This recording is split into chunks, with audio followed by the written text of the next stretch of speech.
In college, I met a professor who, in my neuropsychology class, who did research with cocaine, and it was really interesting stuff, so I went and did some research with him. That sort of got me interested in neurosurgery medicine. I originally wanted to be a veterinarian. I was in San Diego at the time, University of California, San Diego, and then ended up going to Harvard from there, Duke for neurosurgery residency, and then went to Cedars-Sinai for a specialty fellowship, and then ended up here. So I'm a general neurosurgeon that does pretty much anything neurosurgical, but I did a specialty orthopedic spine fellowship at Cedars-Sinai Medical Center, and so I do both complex and minimally invasive spine surgery, all the stuff that orthopedic spine surgeons do and all the stuff neurosurgical spine surgeons do.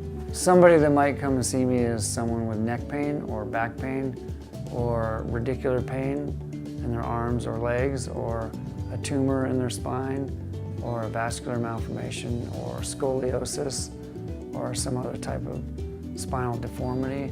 The vast majority of people that come and see me, I don't operate on them. I treat them conservatively with things like anti-inflammatories, physical therapy, other medications, activity modification, weight loss. Most of those people get better, but the ones that don't, then sometimes I'll take them to surgery. So I usually look for the least invasive techniques with the most beneficial outcomes for patients. I also treat a lot of high-level athletes. I do the triathlons and marathons and ultramarathons and all that stuff, so a lot of them come and see me because I kind of have an understanding for what their needs are. I've had people fly in from China and the British Virgin Isles come see us because we have a really good reputation. We have patients come down from Montana, Wyoming, over from New Mexico, Kansas, Utah. They drive right through Denver, where there's 30 plus neurosurgeons, and they come to see us.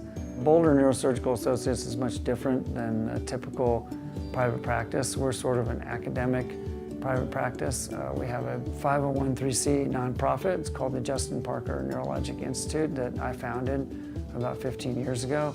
And we have a full-time MD researcher and multiple interns at any one time. We give scholarships, and we publish up to half a dozen papers a year on minimally invasive techniques, complex techniques. We do all kinds of outcomes research, trying to evaluate new things and better outcomes and less invasive surgery. We also have a relationship with industry, so we can offer different types of new devices that aren't necessarily on the market through FDA studies and that sort of thing. I'm married, I have a wife who's also a physician, and 2 kids.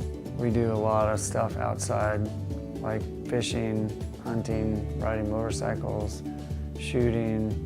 I have a farm/ranch, so we have about 85 head of cattle, 4 horses, and we move them up and down, up in the mountains in the summertime and down in the wintertime, and have cattle drives and all that sort of thing.